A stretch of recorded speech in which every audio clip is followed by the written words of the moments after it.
Assalamualaikum warahmatullahi wabarakatuh.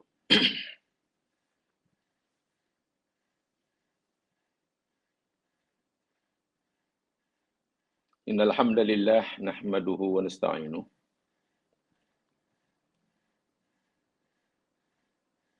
wa natubu ilaihi wa nastaghfiruh.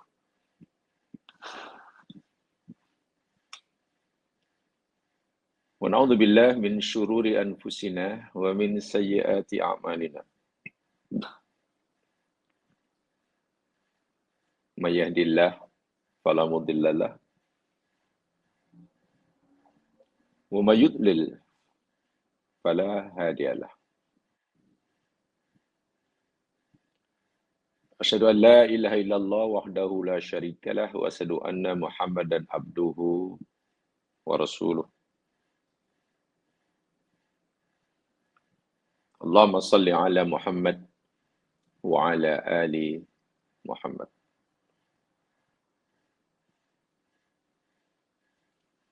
Bismillahilladzi la yadurru ma'asmihi syai'un fil ardi wa la fis sama' wa huwas sami'ul alim. Bismillahilladzi la yadurru ma'asmihi syai'un fil ardi wa la fis sama' wa huwas sami'ul alim.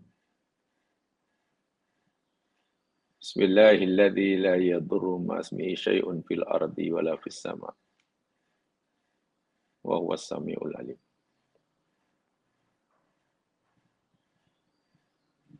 Qala Allah Ta'ala A'udzu billahi minasyaitonir rajim. Sanurihim ayatina fil afaq wa fi anfusihim hatta yatabayyana lahum annahul haqq. Awalam yakfi bi rabbika annahu ala kulli syai'in syahid.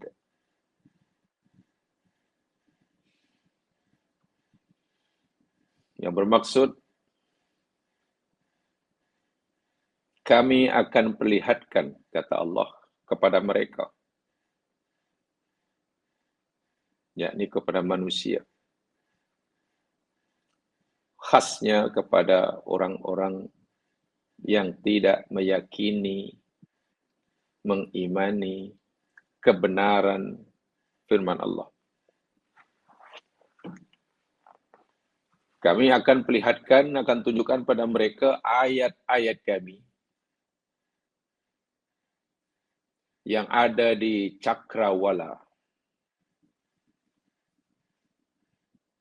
dan juga ayat-ayat kami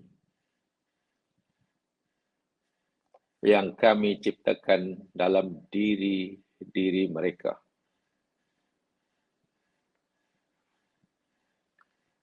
Sehingga menjadi nyata dan terang jelas bagi mereka bahwa sesungguhnya Al-Quran itu adalah satu kebenaran mutlak.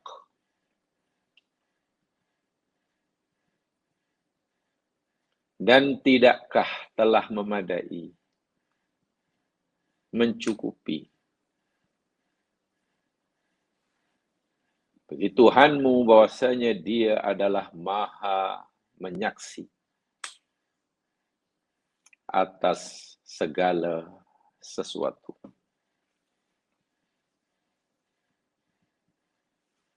Surah Fussilat ayat 53 ini memberitahukan kepada kita bahwa kebenaran isi Al-Quran, kebenaran firman Allah yang Allah sebutkan dalam Al-Quran,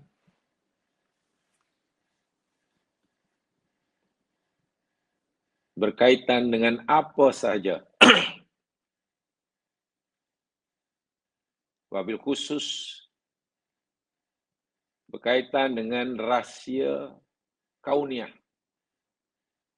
yang ada di cakrawala, dan yang ada dalam diri kita. Yang Allah bentangkan di alam mikrokosmos, maupun yang Allah bentangkan dalam alam mikrokosmos. Semuanya benar adanya. Jika hari ini umpama masih terlalu banyak rahsia yang ada di alam ciptaan Allah belum diketahui, belum terungkap, ini bukan bermakna apa yang difirmankan, yang dimaklumatkan oleh Al-Quran itu salah, tetapi karena Allah belum mengizinkan atau belum memberikan ilmu kepada kita mengetahuinya. Bukankah Allah berfirman, sa nurihim, akan. Sehingga fakta-fakta ilmiah yang Allah belum perlihatkan kepada generasi dahulu tentang alam ciptaannya,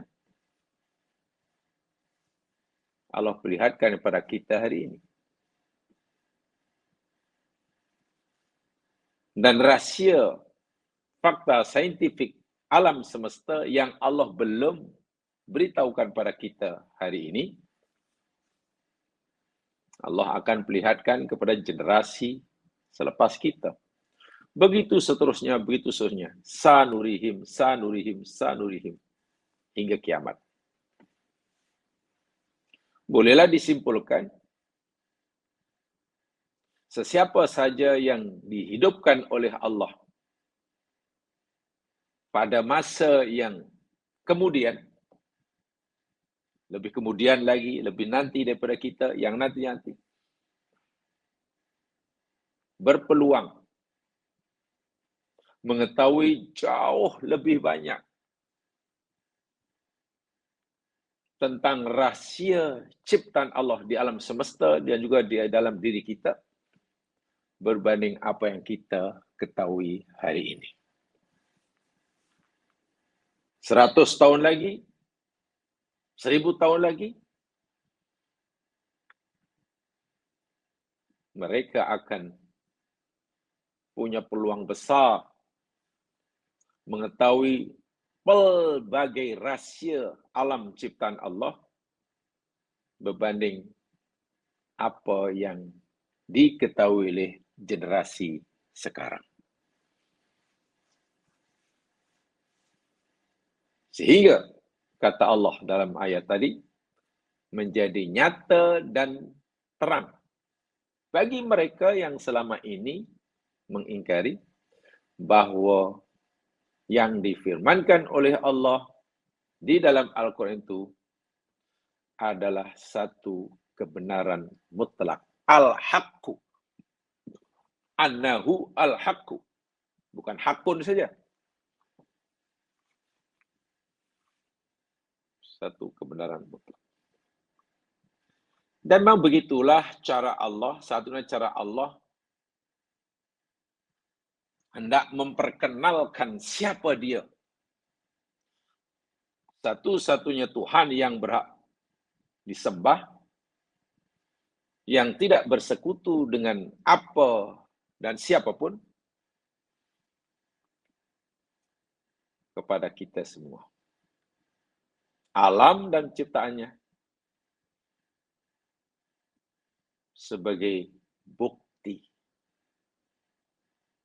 yang tak dapat ditolak dan dibantah oleh siapapun yang mau mengkajinya bagi kewujudan, keesaan, kebijaksanaan, kemahasempurnaan Allah sebagai penciptanya.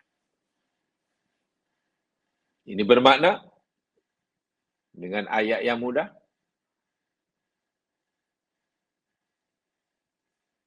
jika kita mau mengenal Allah dengan sebenar-benar kenal salah satu daripadanya. Salah satu cara dari sekian banyak cara yang amat, yang mudah memikirkan, merenungkan, mengkaji alam ciptaannya. Bak kata surah Fusilat, sama ada alam besar yang di luar sana, mikrokosmik, di cakrawala yang maha luas ini, ataupun ayat-ayat yang Allah letakkan dalam diri kita, mulai daripada yang zahir, hinggalah yang paling kecil dalam diri kita mungkin. Mungkin rahsia DNA lagi. Macam mana boleh ajaib, begitu ajaib sekali makhluk ciptaan ini. Ini telomernya barangkali. Masya Allah. Hingga jiwanya. Itu merupakan khazanah ilmu.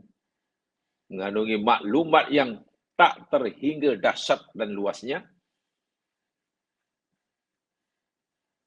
Yang Allah tawarkan kepada hambanya untuk terus mengkaji, memperhatikannya. Jemaah sekalian, hari ini insya-Allah kita akan teruskan siri kajian kita tentang tafakkur ulil albab. Kalau saya tidak salah ingat, kalau tak lupa, ayat terakhir yang kita pelajari, yakni ayat yang ke-23. Ya. Dalam buku itu, muka surat 25, ayat 23. Betul ke? Itu ayat terakhir itu sudah atau belum? Coba tolong bagi tahu saya yang ingat. Karena kita dah lama ni tak yang ini. Betul ke? Ayat terakhir, ayat 23, muka surat 25. Atau hari ini kita nak pelajari ayat tersebut? Ada jamaah yang ingat, tolong sebelum kita mulakan.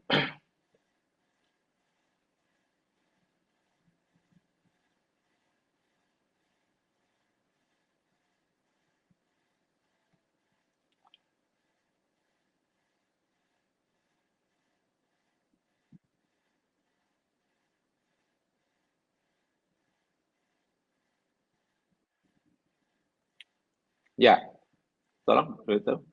Daripada diulangi, yang sudah tidak perlu ulangi, yang kita belajar, yang belum saja. Ada yang ingat?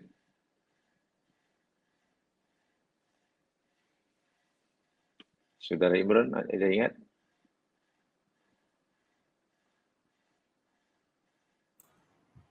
Tak ada dekat ruang komen. Sekejap. Tak. Antum tak ingat? Oh, tak ingat. Afwan.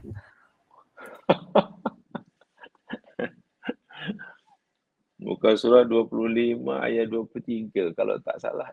Itu ayat terakhir atau ini yang akan kita pelajari? Terakhir gambarnya.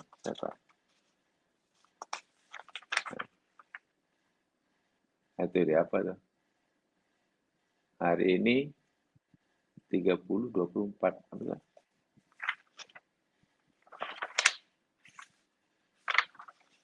Apa? Oh, 23 sudah. Okey. Surah hari ini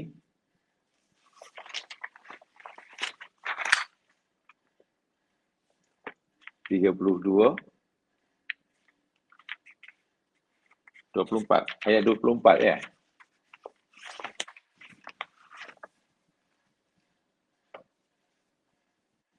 Betul ya?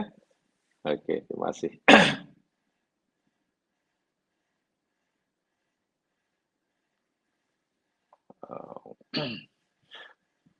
Anggap saja ayat 23 dah habis ya. Ya, Mas sekalian, ya, kita akan mulakan ayat 24. Kalaupun belum habis ayat 23, kesimpulan daripada ayat 23 berkaitan dengan tanda kebesaran Allah, bahwa Allah mencipta langit tanpa tiang sebagaimana kami ketahui. Ini telah kita pelajari. Ada yang memahami benar-benar langit atau ada benda-benda yang ada di luar bumi kita, antara satu planet dengan planet yang lain, antara satu galaksi dengan galaksi yang lain, tak ada tiang yang menyangganya. Walaupun tak ada tiang, sebenarnya kita lihat, dia tidak saling berlanggar antara satu dengan yang lain. Tapi ada yang memahami, ada tiang yang menyangganya, yang menolaknya, sehingga tidak saling berlanggar, tetapi tiang itu kamu tidak melihatnya. Nah, yang kedua itu lebih tepat berdasarkan kajian saintifik. Nah, tiang yang ada tapi kita tak melihatnya itu, itulah yang disebut sebagai gaya graviton, atau kita panggil gravitasi ya. Nama gaya itu yakni graviton. Dan itu sudah diakui. Yang kedua, Allah cerita tentang fungsi gunung. Tiap hari saya katakan, Allah Subhanahu Wa Taala kalau nak dalam Al-Quran, kalau nak bicara tentang gunung dari segi fizikalnya, yakni yang menjulang tinggi, yang boleh dilihat, boleh didaki, itu bahasa Qurannya jibal atau jabal. Mufradnya jabal, jamaknya jibal, fizikalnya. Tapi bila Allah bicara tentang peranan dan fungsi gunung, Allah sebut sebagai rawasi jamaknya, atau rosiyah. Rosiyah. Dalam ayat itu disebut rawasi, itu jamak rosiyah. Gunung juga, tapi dari sebagai fungsinya. Kalau gunung dari segi fisikanya yang boleh didaki, namanya jabalun. Jamaknya jibal. Gunung dari segi fungsinya, Allah sebut sebagai rosiyah, jamaknya rawasi. Kita panggil pasak. Ya, stabilizer lah. Stabilizer bagi bumi. Sehingga bumi sangat stabil. Sehingga fungsi gunung ini telah diakui. Telah diakui dan telah diketahui. Dan yang ketiga, yang menariknya jemaah sekalian di sini, yang tak kalah pentingnya, bahwa Allah Subhanahu Wa Taala mencipta segala sesuatu itu berpasangan. Ini menarik. Berpasangan. Bukan dualisme, dual system. Dual system. Artinya tidak ada ciptaan Allah di alam semesta ini yang Allah cipta tanpa ada pasangannya. Dan pasangan ini mesti bersifat berbeza, berlawanan. Kalau yang satu positif, yang satu negatif. Macam itulah. Kalau yang satu menolak, pasangannya menarik. Macam itu. Dan itu dijelaskan dalam Al-Quran dalam banyak ayat. Fakta penciptaan berpasang-pasangan. Contoh dalam surah Yasin, Subhanalladzi khalaqal azwaja. Masya Allah. Maha suci Allah, zat yang telah menciptakan al-azwaj. Pasangannya. Jadi tidak ada makhluk yang dicipta oleh Allah satu saya tanpa lawannya, tanpa pasangan. Dan pasangan saya kata dia pasangan yang saling berlawanan, ya, bukan pasangan serasi, bukan. Mana ada kanan, ada kiri. Kalau benda ini punya kemampuan menarik, ini menolak. Atas, bawah, panas, sejuk.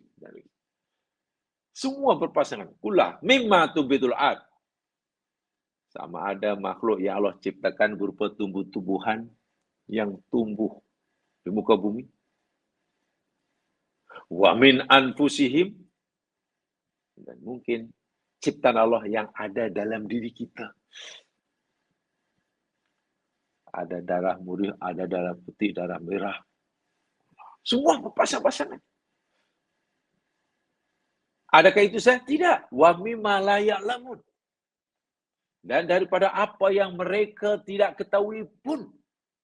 Bila nanti mereka kaji-kaji dan menemukannya pun mereka akan dapati perpasangan. Wa min kulli syai'in. Dalam ayat yang lain, surah Az-Zariyat. Dan dari segala sesuatu khalaqna kami ciptakan zaujain. Allahu Akbar.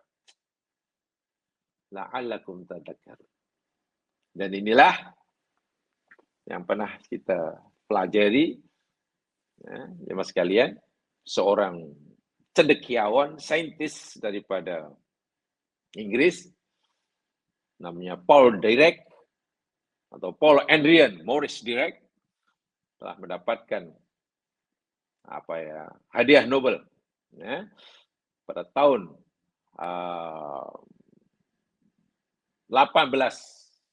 1984, karena beliau mendapatkan hadiah Nobel setelah beliau berjaya membongkar rahasia ayat ini, zauj. Penemuannya bahwa segala sesuatu cipta berpasangan menyebabkan beliau mendapat hadiah Nobel. Pada tahun 1933 yang lalu. Tahun 1984 itu beliau meninggal. Bermakna tidak dapat dinafi lagi. Semuanya adalah berpasangan. Kalau ada ion positif, ada ion negatif umpamanya. Dan seterusnya. Kalau ada umpamanya, ada atom umpamanya yang tersusun daripada neutron, yang muatannya elektron neutral, namanya neutron jadi neutral lah. Ada proton yang positif, ada elektron yang negatif. Kan atom daripada 3 ini. Ada neutron, ada proton, ada elektron. Bila dipisah jadi 3, menyatu, ya atom lah. Yang neutral. Sementara proton punya tenaga yang positif. Elektron pula negatif, menyatu. Subhanallah. Dengan dual sistem ciptaan Allah inilah alam menjadi sangat-sangat sempurna. Harmoni. Untuk didiami seperti sekarang. Ada menarik, ada menolak. Ada gaya tarikan, ada gaya penolakan. Dan inilah saya kata tadi, bukti kekuasaan Allah bahwa Dia Esa, satu-satunya, tiada duanya, laisa kamitslihi syai'un wa lam yakul lahu kufuwan ahad. Bukti keesaannya, bukti kebijaksanaannya, ya lebih tepatnya alam semesta ini, di alam semesta inilah Allah tunjukkan, Allah bentangkan bukti kemaha sempurnanya. Dia yang punya sifat yang semuanya maha. Maha mengetahui, maha kuat, maha dan seterusnya. Mari sekarang kita baca ayat yang ke-24. Muka surat 26.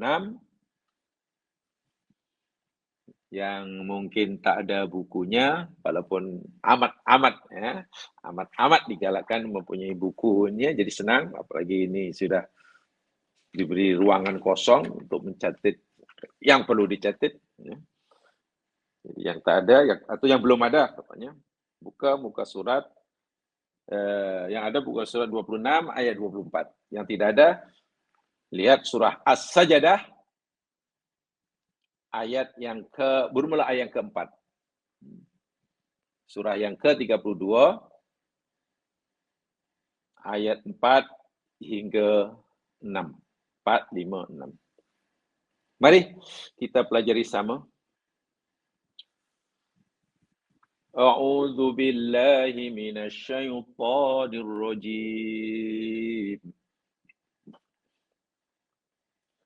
Allahul ladzi khalaqas samawati wal arda wa ma bainahuma fi sittati ayyam. thumma istawa 'alal 'arsy ma lakum min dunihi min waliyyin wala syafi' fala tatadhakkarun. Allah adalah zat yang telah menciptakan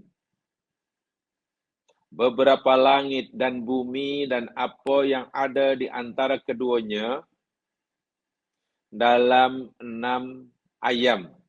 6 hari terjemahan biasa. Apa makna hari? Nanti dijelaskan. Kemudian ia beristiwa alal ash, bersemayam di atas ash. Tiadalah bagi kamu dari selain Allah pelindung dan juga penolong pemberi syafaat.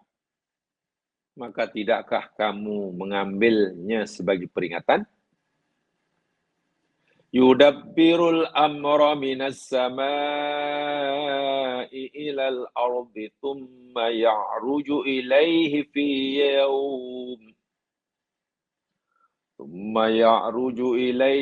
fi yawm kana miqdaruhu alfa sanatin mimma ta'uddun. Dia mentadbir segala urusan dari langit ke bumi. Kemudian naik kepadanya.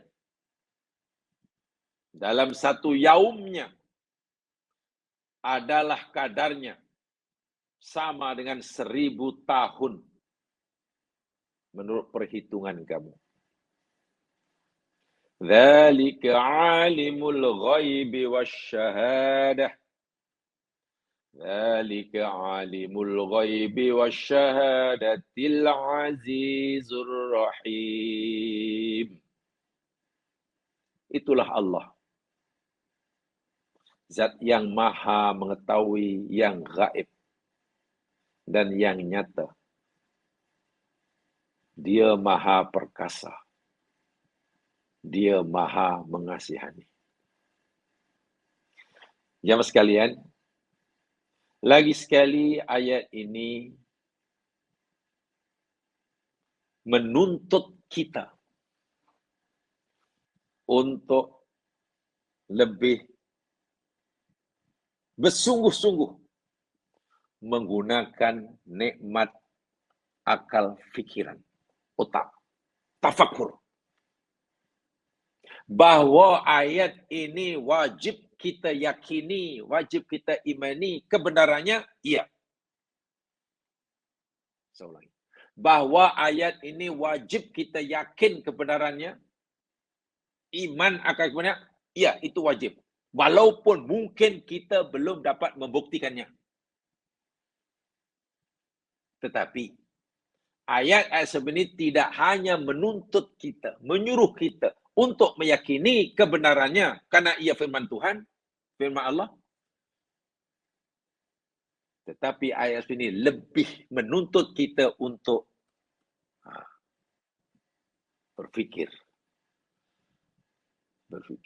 Jadi jangan baca ayat ini kemudian, ya Allah sudahlah.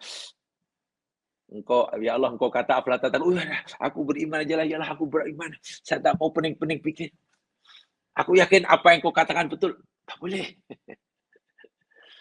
Sebab Allah sedang menunjukkan, memperlihatkan kekuasaan yang maha dahsyat. Bermakna Allah menyuruh kita merasai kekuasaan itu. Mengetahui, memahami, sekali merasakan kedahsyatan kekuasaannya. Karena dengan begitu, iman kita makin kuat, makin kuat, makin kuat. Betul ya? Jadi, kita dituntut untuk lebih bersungguh-sungguh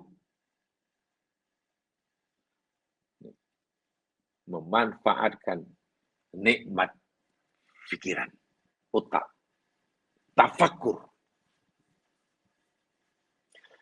Baik, yang pertama, yang ini tidak perlu diulangi, bahwa Allah lah yang mencipta beberapa langit dan bumi. Tak perlu diulangi penjelasannya karena sudah banyak ayat sebelumnya. Apa yang dimaksudkan langit, itu sudah kita pelajari kan. Ada as-sama'us sufla, ada as-sama'ul ulya. Bicara kita hanya terhad itu yang sekalian, walaupun mungkin ada pembicaraan yang lain tentang langit. Tapi dalam konteks pembicaraan kita ni, yakni atau ulul albab, apa yang kita telah pelajari, langit, bila sebut langit, kita batasi pengertiannya, yakni langit sufla, rendah, dan langit mulia, tinggi. Itu yang kita dah pelajari. Dan itu luar biasa. Biasa. Wal ardo dan bumi. Ini yang juga kita renungkan. Baru pada sini yang beberapa yang lalu telah saya sampaikan. Bumi ini sebetulnya bila dibandingkan dengan langit atau ruang cakrawala, alam semesta, universe yang sangat dahsyat, bumi ini hanya abuk yang kecil, tak nampak pun. Kalau kita nak bandingkan, keberadaan, kewujudan planet bumi yang kita diami ini sangat besar. Di ruang angkasa yang sangat luas, sebenarnya boleh kata tak nampak, terlalu kecil. Habuklah. Tapi kenapa dalam Al-Quran Allah selalu menyebutkan beriringan langit, bumi, langit, bumi, langit. Pasal sedangkan kalau kita nak sandingkan, yang satu selalu besar, yang satu habuk. Salah satu jawapannya, karena makhluk ciptaan Allah yang Allah beri amanah menjadi khalifahnya, makhluk Allah yang paling sempurna penciptaannya, Allah tempatkan di sini. Jadi kita lah. Kita. Para nabi diutus di sini.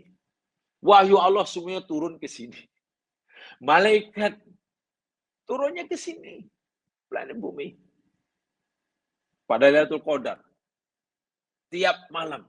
Sepertiga malam. Turunnya ke mana? Bumi. Bahwa dalam hadis sahih, Allah pun turun ke langit dunia itu mana tuh? Dekat dengan kita. Karena bumi yang saiznya boleh katakan habuk berbanding keluasan cakrawala yang sangat besar,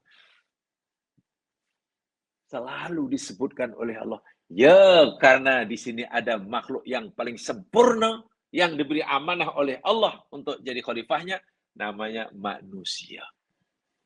Sehingga bumi menjadi tumpuan wahyu semua sini, malaikat semua ke sini. Kenapa tak pergi ke planet lain? Kalau gunakan bahasa yang terbalik, bumi menjadi tumpuan yang sangat besar bagi firman Allah. Kerana ada kita, ya mas sekalian. Ada manusia. Mafhumnya, kalaulah dahulu Allah katalah ciptakan kita, dan Allah tempatkan kita di Jupiter, umpamanya,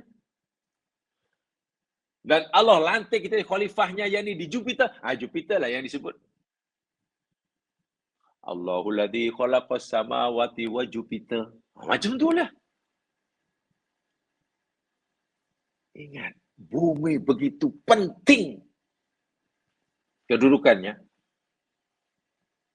Bumi begitu penting wujudannya. Ya, karena ada kita. Semua ke sini, malaikat ke sini. Jadi kalau kita nak tahu ya seberapa besar karomah yang Allah berikan pada kita, pahami ayat ini. Karomah ini kemuliaan kan? Melakukan karomna Bani Adam. Kami dah muliakan Adam. Inilah kemuliaan Allah berikan pada. Jadi kalau dalam bahasa mudahnya, jika perhatian Allah begitu besar sekali terhadap bumi, jika para malaikat pun berduyun-duyun turun ke bumi, wahyu turun ke bumi, Allahu Akbar. Bahkan setiap kali disebutkan juga langit. Yang kalau kita bandingkan, kita ini tak ada apa-apanya. Semua itu karena kita, karena adanya kita di sini. Karena dikehendakinya kita berada di sini. Takkan perhatian Allah yang begitu besar kepada kita. Kemudian kita hidup sesuka hati kita. Nah, ini yang ingin kita pelajari ini. Allah ciptakan langit dan bumi dan apa yang ada di antara keduanya dalam 6 ayam. Fi sittati ayyam. Terjemahan bebas, 6 hari. Jadi ayam dalam 6 hari.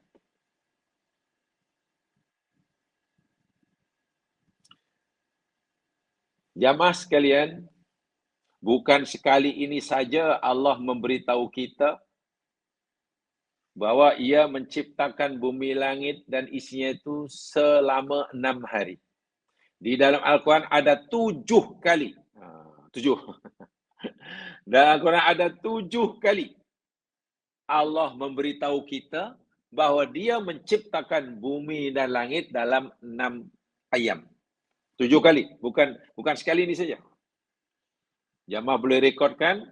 Saya sebutkan ya, saya tidak masukkan saja, ada 7 kali itu. Pertama dalam surah Al-A'raf. Ayat 54. Nomor 2 surah Yunus. Ayat 3. Nomor 3 surah Hud. Ayat 7. Nomor 4 surah Al-Furqan. Ayat 59. Nomor 5 surah As-Sajadah yang sedang kita pelajari ini. Ayat 4. Nomor 6 surah Qaf. Ayat 38, sorry. Dan yang terakhir, yang ketujuh, surah Al-Hadid. Ayat 4. 7 kali Allah memberitahu kepada kita bahwa dia menciptakan bumi langit di sini selama 6 hari. Lalu apa maksud 6 hari ini jamaah sekalian? Jamaah sekalian, kalau saya tidak lupa, saya juga pernah menyampaikan, atau kita lebih tepatnya, saya tak buka saya. Saya betulkan ya. Saya coba saya sedaya upaya mengelak daripada menggunakan kalimah saya. Kita aja lah. Kalau terkeluar tadi. Kalau tidak salah, kita telah pelajari sama dahulu. Tak tahu berapa tahun dahulu. Tentang makna yaum dalam Al-Quran. Yaumun dan Al-Quran ini maknanya macam-macam ya mas sekalian. Makna yang pertama, yaumun itu ialah masa antara terbit matahari hingga terbenam. Itu yaum. Masa antara terbit fajar, Masa antara terbit fajar hingga matahari terbenam. Itu yaum. Makna pertama, dalam Quran ada. Contoh, kan kita suruh berpuasa. Berpuasa selama 3 fasyamu salah satu ayam, puasa 3 hari. Puasa 3 hari, satu harinya bila? Oh, satu hari, jadi bermula terbit fajar hingga, itu makna. Makna kedua, yaum dalam Quran yakni masa antara terbit matahari hingga terbit semula. 24 jam. Kalau yang pertama tadi boleh jadi 15 jam, 15, tengoklah. Yang kedua, masa antara terbit matahari hingga terbit matahari. Jadi 24 jam. Contoh, kita disuruh mabit. Bila kita haji, kita suruh mabit di Mina. Berapa hari? Ya, 3 hari lah. Tapi kalau 2 hari pun boleh. 3 hari atau 2 hari. Katalah kita 2 hari. Bermabit di Mina. 2 hari itu maknanya 1 harinya berapa lama? Kiraannya itulah. Misalnya daripada terbenam hingga terbenam. Daripada matahari hingga terbenam. Ada. Ada yaum juga bermakna bukan maknanya kiraan jangka masa, tapi yaum maknanya peristiwa. Yaum merujuk pada peristiwa. Dan peristiwa yang menggembirakan. Katalah pada saat peristiwa berlaku Perang Badar, umat Islam yang sedikit dapat membinasakan, mengalahkan kafir yang banyak. Pada hari orang Islam memperoleh kejayaan besar menentang orang kafir. Nah, hari di mana peristiwa itu dipanggil yaum. Kalaulah peristiwa-peristiwa yang dilalui oleh orang Islam, kemenangan berkali-kali, banyak, ya ayam lah. Ayamillah, hari-hari Allah. Itu maknanya itu. Oh, pada tahun 1971, umpamanya, kami waktu telah mendapatkan satu anugerah yang luar biasa. Peristiwa yang sangat menggembirakan bangkat. Itu namanya yaumun. Jadi tidak merujuk kepada jam. Dan ada yaum bermaksud period, masa yang panjang, fasa yang panjang, satu period. Ya mungkin lama, setahun barangkali, 2 tahun, barangkali 10 tahun, 1 abad, 1 dekad. Fasa. Contoh, kerajaan nak bina Putrajaya, ada perancangannya berapa lama Putrajaya ini mulai pada letak tebang pokok kali yang pertama hingga nanti selesai dan tidak ada lagi pembangunan baru. Oh, ini memakan lama lah, sekian tahun. Dan berapa? Oh, mungkin kita perlu ada 8 fasa. Putrajaya akan dibangunkan selama 8 fasa. 8 phase. Mulai pada tebang pokok kali pertama hingga nanti sempurna dan tak ada lagi. 8 fasa, 8 phase itu namanya yaum. 8 yaum mana 8 phase. Itu ya. Jadi maknanya banyak. Bahkan yaum juga merujuk pada masa naik dan turunnya urusan kita, bumi ke langit. Satu yaum. Bahkan kepantasan bergerak malaikat dengan menempuh jarak yang bila kita menempuhnya 50,000 tahun, tapi bagi malaikat hanya yaum. Ada jarak dari satu bab yang sangat jauh. Bila kita bergerak untuk menempuhnya daripada mula hingga ujung sana, memakan masa 50,000 tahun, tapi jika malaikat yang disuruh bergerak untuk hanya yaum. Adakah yaum itu maknanya hari, makna 24 jam? Tidak. Apakah yaum itu maknanya satu fasa? Juga tidak.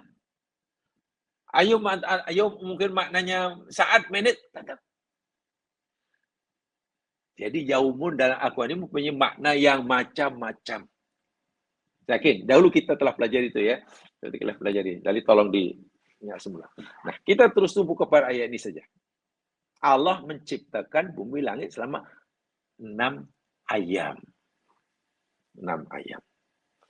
Jamaah sekalian, sebelum kita pelajari tentang 6 ayam ini, saya ingin tegaskan lagi sekali. Kaitan dengan tajuk kita ini, tafakkur ulul albab kan. At-tafakkuru fi khalqis samawati wal ard aqsaru tariqin ila ma'rifatillah. Saya ulangi. At-tafakkuru fi khalqis samawati wal ard aqsaru tariqin ila ma'rifatillah. Tafakkur tentang penciptaan langit dan bumi itu adalah jalan yang tersingkat jalan yang paling dekat, jalan yang paling pendek untuk mengenali Allah. Pahami ini. Cara yang paling berkesan, paling dekat untuk mengenali Allah, yakni tafakur tentang penciptaannya. Dalam hal ini langit dan bumi. Karena tafakur, memikirkan penciptaan langit dan bumi, telah meletakkan kita secara wajah berhadap-hadapan. Kita telah memposisikan diri kita di hadapan azamatillah. Coba. Saya coba menggunakan bahasa yang paling mudah. Saya ulangi. Berpikir tentang pencipta langit dan bumi itu jalan terdekat untuk mengenai Allah. Karena dengan memikirkan bumi, langit, dan isinya, kita telah memposisikan diri kita, menempatkan diri kita, berwajah berhadapan dengan keagungan Allah. Kita tengok pokok itu sebenarnya bukan tengok pokoknya. Kita sedang berada dengan keagungan Allah yang Allah perlihatkan di sebatang pokok tadi. Apatah lagi kita memikirkan bumi dan langit. Tanpa penghalang. Kita terus langsung dihadapkan dengan azamatillah. Dan kita hanya akan dapat merasakan, memahami, merasakan azamatullah itu bila kita tafakur. Bila kita tidak menggunakan nikmat kecerdasan berfikir, ya sebesar dan sedahsyat apapun kuasa Allah yang Allah perlihatkan di depan kita, ya kita tak nampaklah. Tafakur tentang penciptaan langit itu yang dimaksud aksor torik, jalan paling dekat. Wa ausa'u babin nadkhulu minhu 'ala Allah. Tafakur tentang penciptaan bumi dan langit adalah pintu yang paling luas. Pintu yang terluas untuk kita masuk. Untuk kita masuk bagi mengenali Allah Subhanahu wa taala. Karena ia telah meletakkan kita di hadapan kuasa Allah. Wal insan kaifa yasallah. Dan bagaimana manusia tidak rasa takut kalau dia telah menyadari bahwa dirinya itu sedang berhadapan dengan kuasa Allah. Ketika ia sudah melihat, merasakan kedahsyatan kuasa, macam mana tak timbul rasa takut? Walaupun kita tahu ya, Allah itu azza wa jalla la tudrikuhul absar wa huwa yudrikul absar, itu kita yakin. Allah itu tidak dapat dipandang oleh pandangan mata, tapi Allah melihat dan melihat semua pandangan makhluk. Yang dimaksudkan kita berhadapan tadi berada dengan kuasa Allah, bukan Allah sendiri kan? Kan tidak mungkin Allah kita lihat, mustahil kan? Maksudnya Allah daripada dapat dilihat oleh hamba-Nya di dunia paling tidak. So, di akhirat Allah berjanji khasnya di surga. Wujuhu yawma idin nadhirah ila rabbiha nazirah. Wajah-wajah ahli surga saat itu berseri-seri karena mereka diberi peluang untuk menatap, melihat wajah Allah Subhanahu wa taala. At-tafakkur, saya ulangi, yada'ul insan amama azamatillah. Memikirkan bumi, langit, dan isinya, bermakna manusia itu telah meletakkan dirinya, memposisikan dirinya, mendudukkan dirinya di hadapan kuasa Allah. Sehingga para cendekiawan Muslim berkata, al-khusyu' bis salat laisa min fadailis salat, bal min faraidiha. Kata ulama cendekiawan yang sudah merasa itu, dia berkata gini, khusyuk dalam solat itu bukanlah keutamaan solat. Tapi khusyuk dalam solat itu adalah termasuk kefarduan solat. Tengok. Dan untuk boleh khusyuk dalam solat, kan solat itu mana orang berdiri di hadapan Allah kan. Ketika kita solat Allahu Akbar, kita memposisikan diri kita ni betul-betul berhadapan dengan Allah. Tak boleh kepada yang lain. Sebab dengan Allahu Akbar, bila saya menyampaikannya, hari apa? Oh, tapi tempat lain. Tempat lain mungkin ada pernah dengar. Begitu takbiratul ihram, Allahu Akbar, Allah Maha Besar. Nah, takbiratul ihram. Kalimat takbir yang kita baca di pemula solat itu adalah pemisah. Itu adalah pemutus antara kita dengan dunia dan isinya. Artinya apa? Bila kita sudah Allahu Akbar, karena kita memposisikan di hadapan Allah, kita tidak boleh lagi punya hubungan kepada selain Allah. Pikiran kita tak boleh lagi ingat itu, ingat ini. Hati kita tak boleh fikir sana, fikir sini. Tak boleh, putus. Yang memutuskan Allah. Jadi betul-betul kita hanya berdua dengan Allah. Dan untuk membolehkan kita ni merasa, betul-betul merasakan yang kita berdiri di hadapan Allah. Dan hanya ingat dia, tidak yang lain. Kan itu kan khusyuk kan. Jadi khusyuk bukan keutamaan solat. Khusyuk itu kata cendekiawan Muslim, ulama dahulu, itu min faraidiha. Sebagian daripada kefarduan solat. Nah, macam mana kita boleh khusyuk? Tadi cara yang boleh membantu kita untuk khusyuk, yakni latihlah dirimu. Biasakan dirimu untuk sentiasa kamu tempatkan dirimu di hadapan kuasa Allah. Macam mana? Meletakkan, mendirikan kiblat Allah, memberikan alam semesta. Fikir pokok. Itu sebab kita sedang berhadapan dengan kuasa Allah. Apalagi bumi, langit dan... Bila itu kita sudah terlatih, kalau di luar solat pun sudah merasa berada di hadapan kuasa Allah, apalagi bila sudah Allahu Akbar. Memanglah. Kesana arahnya, ya mas sekalian. So, sangat penting sekali. Walaupun ia bukan kerja mudah. Ia masafatun kabirah. Masafatun tawilah. Ia satu perjalanan yang perlu ditempuh. Perjalanan jauh yang perlu dilalui. Perjalanan yang tidak mudah, betul.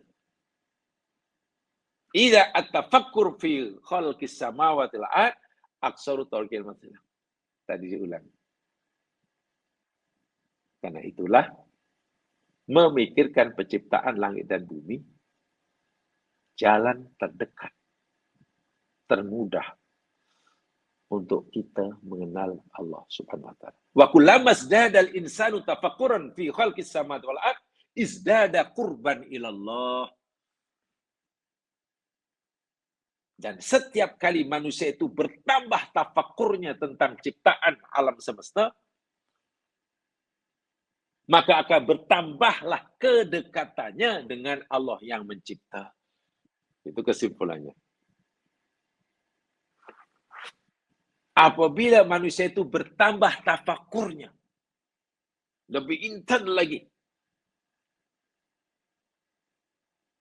tafakurnya tentang ciptaan Allah dalam bumi langit ini, maka akan bertambahlah kedekatannya dengan pencipta. Atau dengan ayat mudah, apabila manusia itu semakin bertambah tafakurnya kepada ciptaannya, maka akan bertambahlah kedekatannya dengan penciptanya. Dan itu ibadah yang bukan mudah tu jemaah sekalian. Bukan mudah.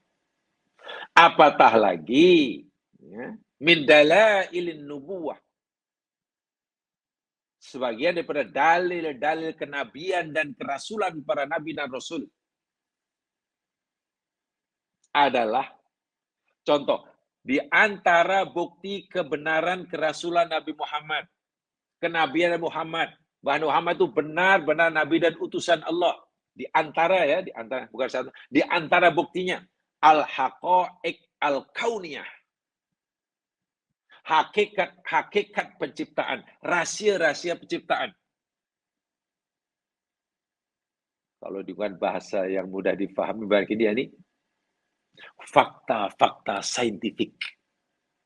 Data-data ilmiah berkaitan dengan alam semesta. Allati waradat ala lisanihi. Yang mana data-data ilmiah, fakta saintifik tentang penciptaan ini disampaikan, diucapkan oleh mulut orang yang bergelar ummi. Coba. Nabi Muhammad seorang nabi yang tidak dikenali sebagai nabi yang kuat membaca kisah kitab-kitab, mengkaji itu. Tak ada. Dia ummi. Tapi memberitahu kepada kita tentang fakta-fakta ilmiah, data-data saintifik tentang penciptaan bumi langit dan isinya kepada seluruh umat manusia 14 abad lebih yang lalu. Itu kan bukti kenabian. Nabi tidak sedang meramal. Macam mana Nabi boleh tahu? Adakah waktu Nabi seorang saintis? Bukan. Atau barangkali Nabi sudah punya lab yang canggih. Mana ada lab yang canggih? Makmal tak ada. Mungkin Nabi waktu itu sudah diberikan teleskop yang paling dahsyat. Mana ada. Benar-benar disampaikan oleh Nabi ini. Baginda terima daripada yang maha mencipta. Sehingga dengan bahasa mudah seakan-akan Allah beritahu kepada Nabi Muhammad, suruhlah umatmu mengenali aku ya. Ya Allah, bagaimana cara umatku untuk dapat mengenal kamu mudah-mudah? Nih. Tolong beritahu pada mereka. Tolong suruh mereka rajin memikirkan ciptaanku. Karena begitu mereka punya keinginan untuk memikirkan ciptaanku, ia telah memposisikan dirinya, menempatkan dia di hadapan keagungan dan kebesaranku. Sikit-sikit jiwa akan terlatih. Saya kata, memang tak boleh. Setelah instan tak boleh lah. Bukan macam mie instan boleh lah. Ini tidak boleh. Karena melalui menempuh masafah tawilah. Dan ini adalah satu rukun yang besar daripada rukun untuk beriman kepada Allah Subhanahu wa taala. Itsbatul wahdaniyah lil ilah. Menetapkan keesaan Allah Subhanahu wa taala. Wa ibtalu syirki, dan membatalkan apapun bentuk syirik. Bila benar-benar dapat dipahami. Baik, ya mas sekalian, tadi kita nak pelajari bahawa Allah cipta alam semesta dalam 6 masa, dan tadi saya dah sebut fi sitati ayamnya. Kita telah belajar makna yaum dalam Quran ini beragam. Apa makna fi sitati ayam? 6 fasa, bukan 6 hari. Okeylah. Kita mendapatkan mungkin maklumat orang-orang Yahudi dahulu memahami 6 hari. Ya, hari yang seperti mana kita kira sekarang inilah. Sebagian Yahudi memahami bahawa Allah mencipta alam semesta ini bermula hari Ahad.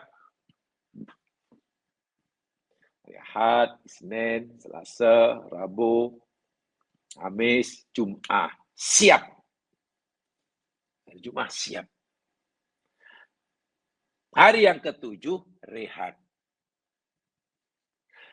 Lepas penat bekerja mencipta alam 6 hari, hari yang ke-7, rehat. Disebut Sabtu.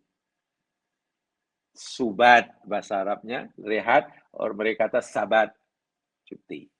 Itu kepercayaan Yahudi. Dari segi logik pun tak masuk di akal. Macam mana Allah menciptakan bumi langit dan isinya ini 6 hari bermula hari Ahad, inilah Rabu, Khamis, Jumaat. Sedangkan alam belum dicipta, macam mana sudah ada hari Isnin, Selasa, Rabu, Khamis? Alam belum wujud. Kalaulah hari yang dimaksudkan hari Ahad, Selasa, Rabu, dan hari Ahad bermula daripada terbit matahari hingga terbit semula, katakanlah. Atau bermula daripada terbenam matahari hingga terbit. Kan hari yang dimasukkan itu. Hari Isnin, Selasa, Rabu itu kan ditakrifkan sebagai masa, jarak masa, jangka masa dari antara terbit matahari hingga terbit semula. Atau dari terbenam hingga terbenam.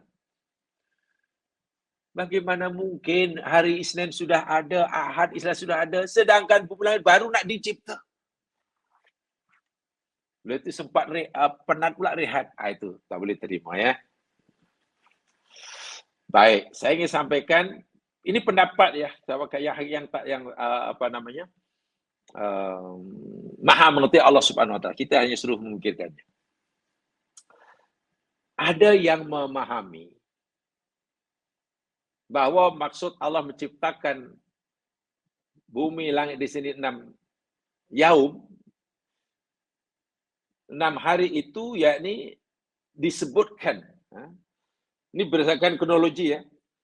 Berdasarkan kronologi evolusi alam semesta.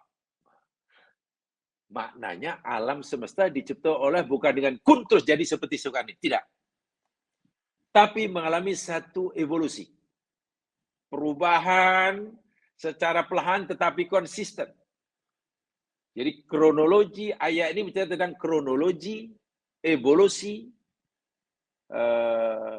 alam semesta. Ada yang memahami berdasarkan, coba jangan lihat surah An-Nazi'at. Ini hanya pendapat ya, hanya pendapat. Jadi, baik untuk renungan kita. Lihat surah An-Nazi'at. Coba buka surah Al-Qur'annya, surah An-Nazi'at. Mula ayat 27.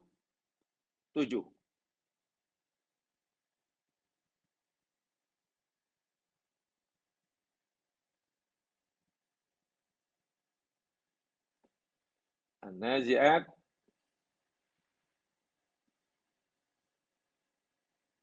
(27).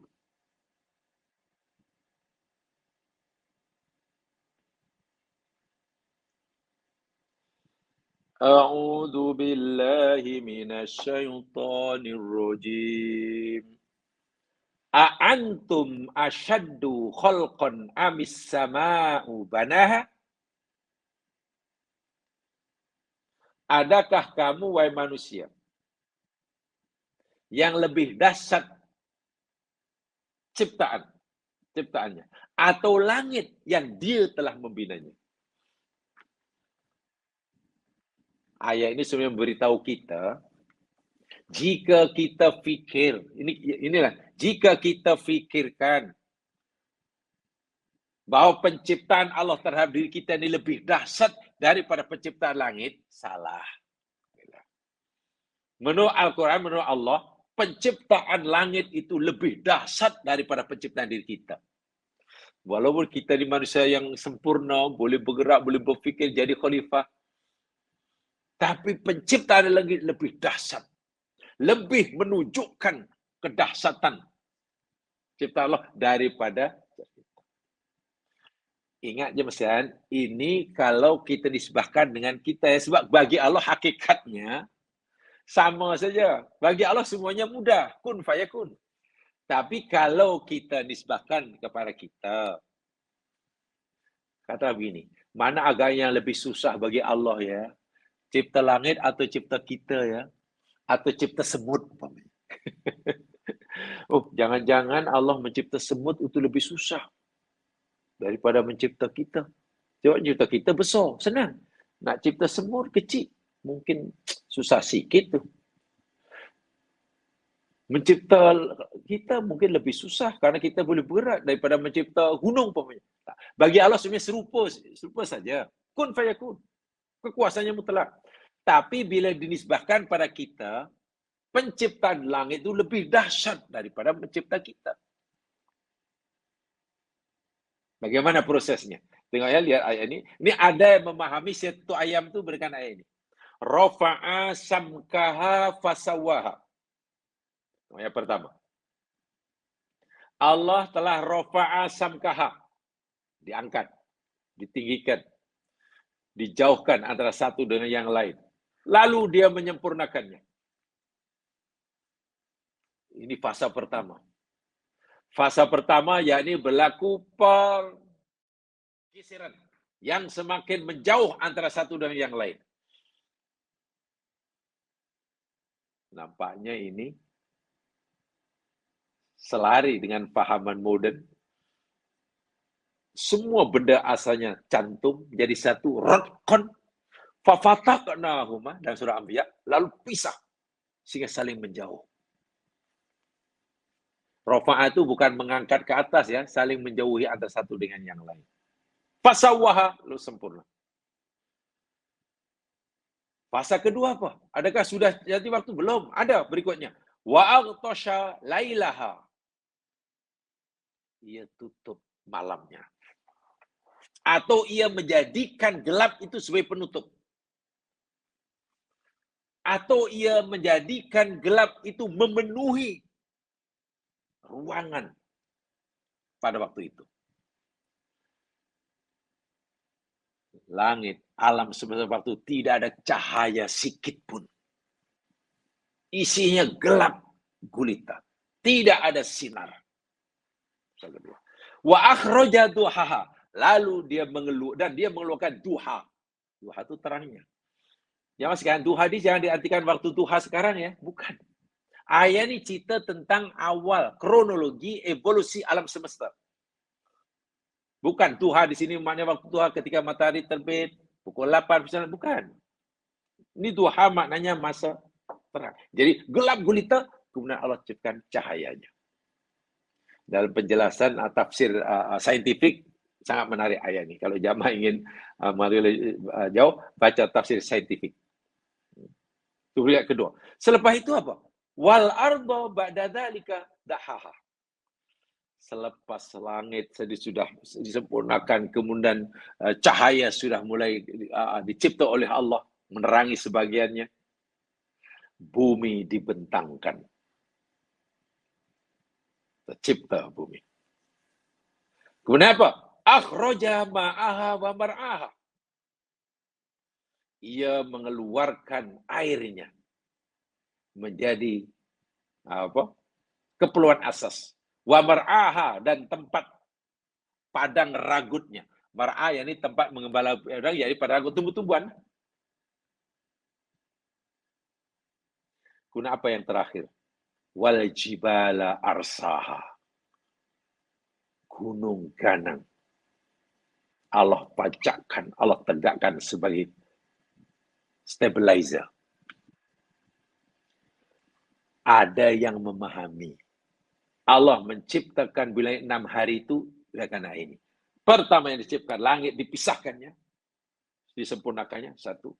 Kemudian malam diutuh dengan kegelapan yang dahsyat, pekat sepekat-pekatnya. Kemudian diciptakan sinar, cahaya. Kemudian diciptakannya bumi terbentang. Masya Allah, nomor 4. Kemudian dikeluarkan airnya, disediakan airnya, tumbuh-tumbuhannya. Yang terakhir, gunung ganang ciptakan. Ada yang ada yang memahami. Ayat ini cerita tentang kronologi, evolusi alam semesta. Ada 6 masa. Jadi tahapan proses dari awal mula penciptaan alam hingga hadirnya manusia di planet bumi. Sebab manusia ini, minta maaf jemaah sekalian, menurut kebanyakan pendapat, manusia ini makhluk hidup atau yang berakal terakhir yang Allah tempatkan di bumi. Itulah. Jadi kita ini bukan makhluk pertama penghuni bumi. Kita sebenarnya termasuk makhluk terakhir penghuni bumi. Bahkan ada yang lebih keras memahaminya, bahkan apa yang saya baca dalam tafsir saintifik ayat kaunnya, ketika Allah mengantar Adam ke bumi, atau ketika Allah menempatkan manusia di bumi sebenarnya sudah tua. Bumi sudah tua, bukan masih muda. Kalau ketika Adam diantar ke bumi pun sebenarnya bumi sudah tua, sekarang ya bumi sudah makin sangat tua lah. Jadi kalau bumi sekarang sering sakit-sakit, maklumlah bumi sering batuk-batuk, sering demam, sering panas. Kan sekarang bumi sering sakit. Itu angin, badai, hujan lebat, banjir besar, taufan, gunung berapi. Negara-negara tropis yang biasanya panas turun, salji. Macam mana tu? Negara yang biasanya musim sejuk, panas. Itu. Kutub yang sepatutnya sejuk, kenapa mencair? Ya, bumi banyak batuknya lah. Ya, mana sudah tua. Sudah tua. Jadi, ayat ini dipahami, saya katakan, proses sejak awal penciptaan alam semesta hingga hadirnya manusia di planet yang nama bumi. Jangka masa tiap-tiap fasa itu memang tidak dijelaskan. Antara fasa pertama hingga fasa kedua berapa lama Allah tak sebutkan. Betul, tidak ada. Fasa kedua hingga fasa ketiga berapa jaraknya tak disebutkan. Kan tidak ada. Tidak disebutkan sama sekali. Hanya jamaah sekalian, itu pendapat, hanya pendapat. Tetapi sebenarnya pendapat ini jamaah sekalian, dahulu pernah juga ada Imam Al-Alusi umpamanya. Imam Al-Alusi punya pandangan yang pandangannya ya sangat relevan. Langit sebenarnya, kata beliau, dicipta oleh Allah sebelum bumi. Bumi dicipta selepas penciptaan langit. Jadi berdasarkan maklumat daripada ayat yang kita baca tadi kan langit dahulu baru bumi.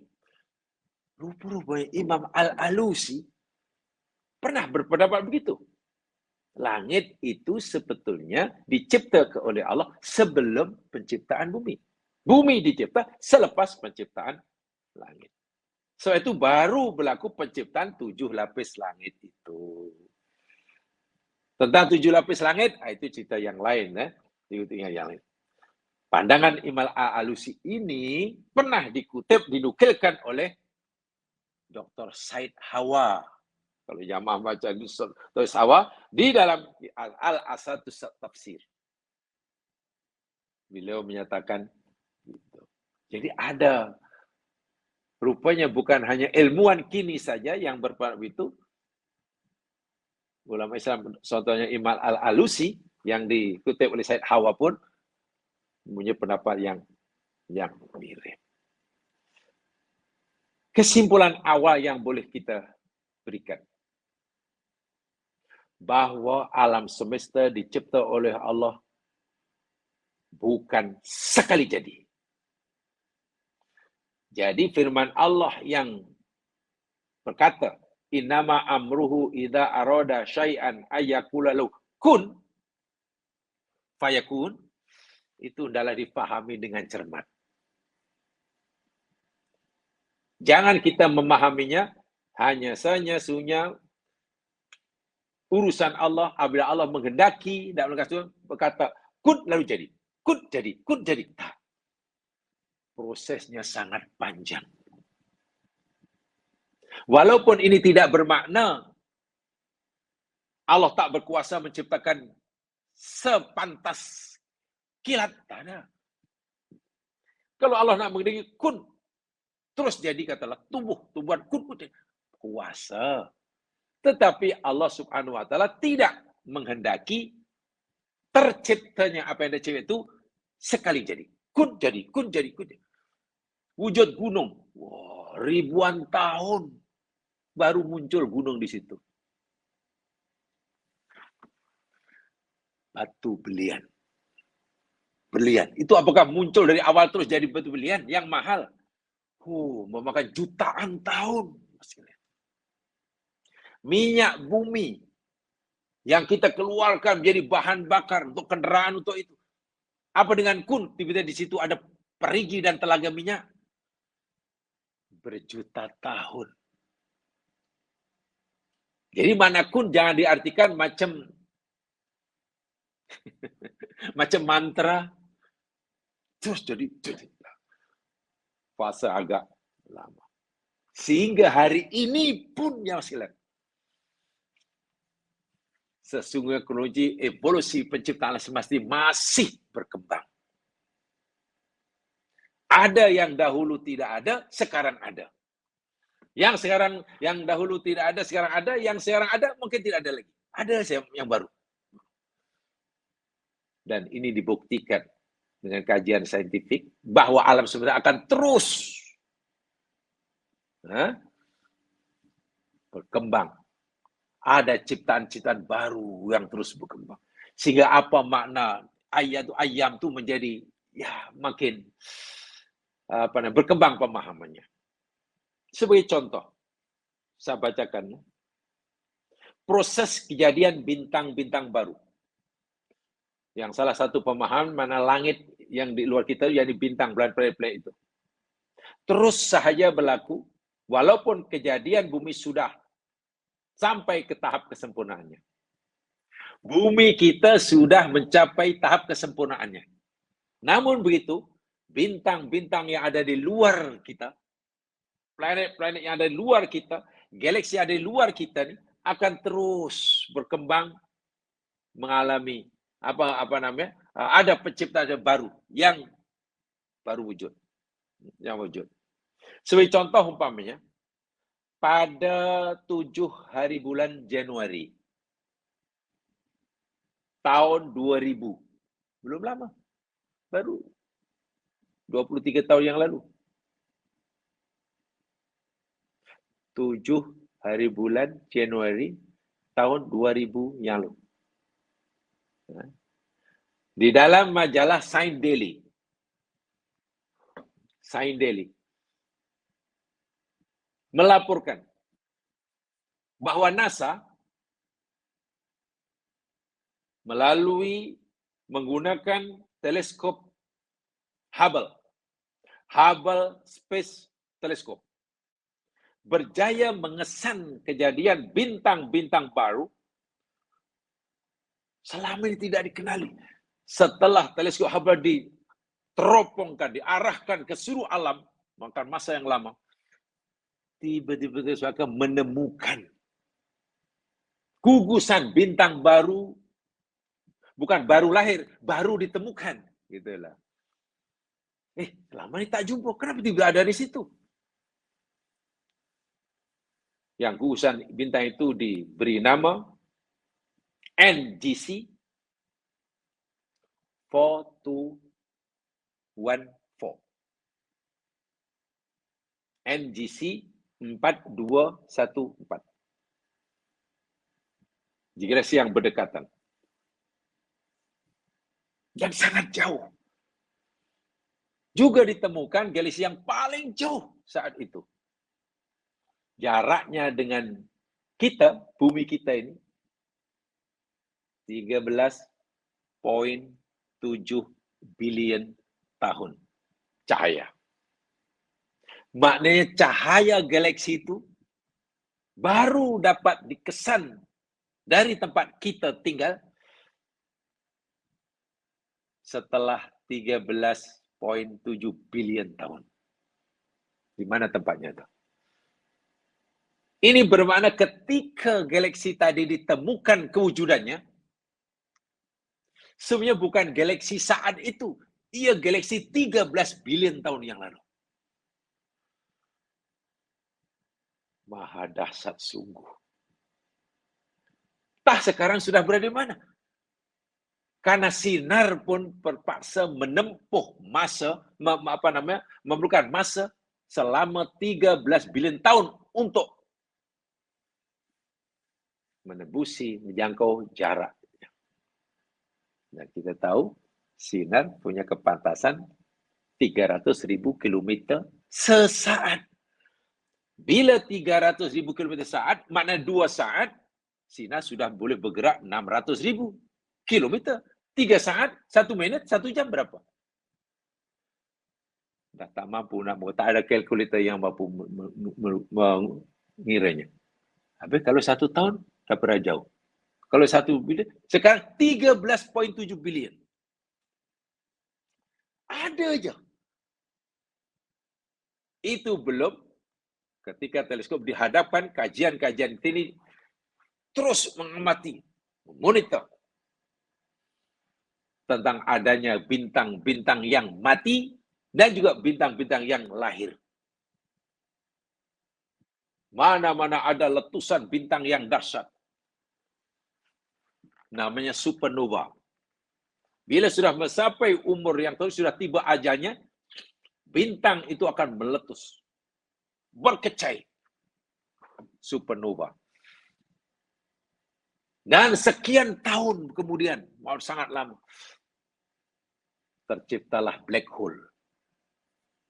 Lohong, gelap, yang tidak diketahui apa yang sebenarnya. Punya gravity yang sangat dahsyat. Gravitonnya luar biasa kuatnya. Sinar pun terperangkap di dalamnya. Setelah sekian ribu tahun ke berapa tahun, muncul bintang baru. Dari black hole itu. Bintang hancur berkecai, boleh menarik, menyedot apa yang dekat dengannya, tapi dalam sekian jangka waktu yang sangat panjang, muncul, lahir bintang-bintang baru. Bermakna alam ini akan terus berproses. Sehingga makna 6 hari itu semakin tidak dapat dipastikan apa maknanya. Itu ya tujuan saya menyampaikan ini.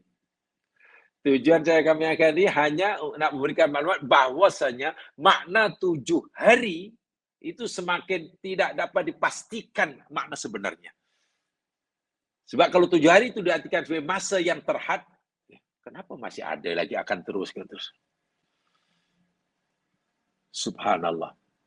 Sekaligus yang tepat masa, kalau yaum itu diidentik dengan masa, sama ada masa 1 hari 24 jam ke 12 jam ke, masa lama ke, period ke, fasa ke, masa adalah relatif. Itu yang pasti.